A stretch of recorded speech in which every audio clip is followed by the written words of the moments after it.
teman-teman BBG Pracepatan semuanya. Perkenalkan, nama saya Hanida Larasati, NIM 221135159. Pada kesempatan kali ini, saya akan mempresentasikan hasil diskusi dari kelompok saya terkait dengan demonstrasi kontekstual pada topik kelima. Yang pertama adalah terdapat kasus mengenai salah satu peserta didik, yaitu Diana. Kasus tersebut berupa pada saat ini adalah permulaan tahun ajaran baru. Nah, di sini kami dimaksudkan sebagai seorang wali kelas 4 sekolah dasar yang memiliki anak di usia 10 tahun bernama Diana. Wali kelas 3-nya mengeluhkan dinamika persekolah Diana kepada Anda. Guru wali kelas tersebut mengatakan nilainya jauh tertinggal dari teman-teman lainnya di kelas. Diana juga kurang baik dalam mengerjakan pekerjaan rumahnya selama PJJ kemarin.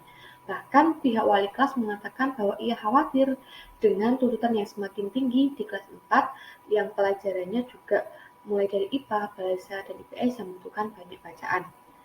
Diana juga seringkali tidak menyelesaikan tugas-tugas yang diberikan dan ulangannya menunjukkan nilai yang buruk.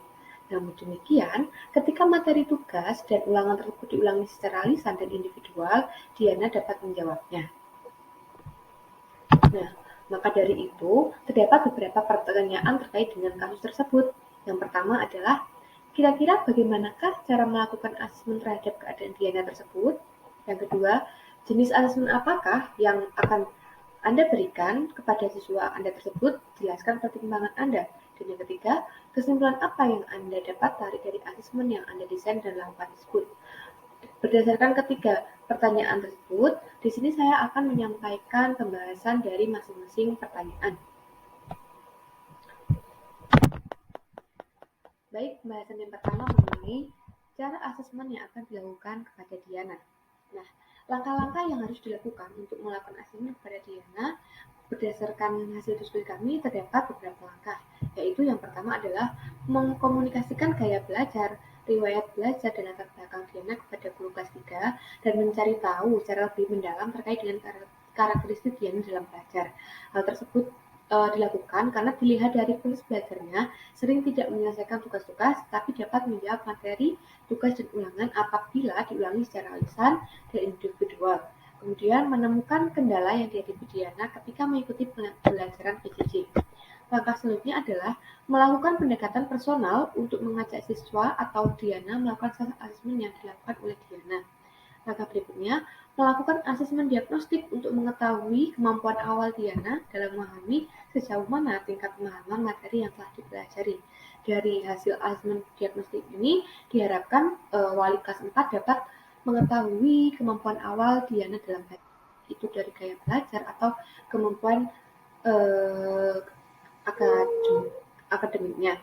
Langkah berikutnya adalah setelah melakukan asesmen diagnostik, langkah selanjutnya melakukan rencana tindak lanjut terhadap proses pembelajaran Diana yang sesuai dengan karakteristiknya. Di sini yang dimaksudkan adalah melakukan asesmen terhadap Diana sesuai dengan karakteristik yang dimilikinya, agar kita dapat mengetahui proses atau progres dalam belajar Diana. Berikutnya adalah mengenai jenis asesmen yang akan diberikan kepada Diana berdasarkan dari permasalahan yang telah disampaikan di awal, yaitu bahwa Diana cenderung untuk lebih menyukai tentang ulangan lisan, kemudian sering tidak mengerjakan tugas-tugasnya. Dari hal tersebut, jenis asesmen yang akan digunakan yaitu merupakan performance assessment, self-assessment, dan juga tes lisan. Mengapa asesmen tersebut diberikan? Karena dilihat dari karakteristik belajar Diana pada kelas 3, terlihat bahwa Diana cenderung tidak mengerjakan tugas yang diberikan. Nah, maka dari itu, performance assessment merupakan asesmen kinerja dengan penilaian secara langsung dan melalui berbagai permasalahan yang dihadapi oleh peserta didik. Nah, yang kedua adalah self-assessment. Teknik ini merupakan teknik penilaian pada peserta didik yang diminta untuk menilai dirinya sendiri berkaitan dengan status, proses, dan tingkat pencapaian kompetensi yang dipelajarinya dalam mata pelajaran tertentu. Sehingga diharapkan dari penilaian ini Diana itu mampu untuk mengetahui dirinya sejauh mana dalam belajar dan lebih memahami tentang karakter Diana tersebut. Kemudian yang ketiga adalah tes lisan, di mana Tes LISA merupakan bagian dari asesmen untuk ranah kognitif dengan gaya belajar yang mengarah pada gaya belajar auditori sesuai dengan karakteristik belajar Diana.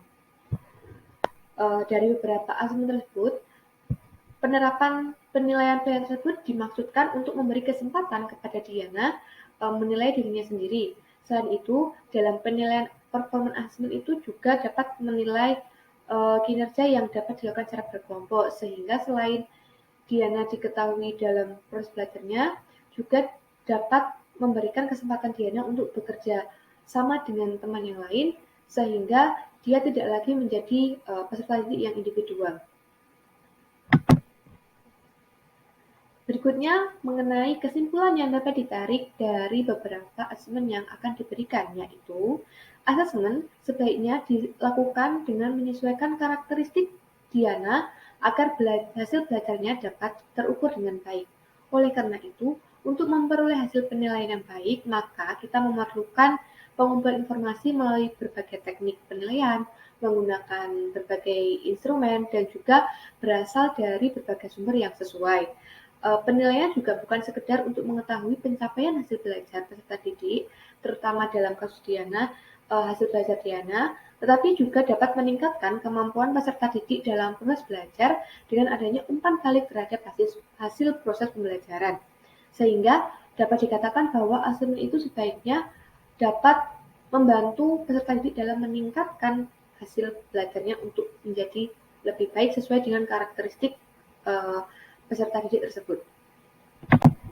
Demikian presentasi dari saya. Terima kasih atas perhatiannya dan sampai jumpa.